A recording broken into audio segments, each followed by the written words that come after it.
कहे रिसियालू कहे गरम आलू तो फेंक देलू आलू कहे चालू तो बोलो ना चालू कहे हमसे भइल बाटे भारी धोखा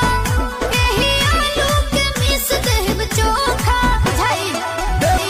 देबू नहीं खाए तका बोला हम कमाए चितर कूट जाए अरे दिल कूट खाए दिल कूट खाए अच्छा तोहरा राजा जी के दिलावा टूट जाई राजा जी के दिलावा टूट जाई तोहरा बोलमू के दिलावा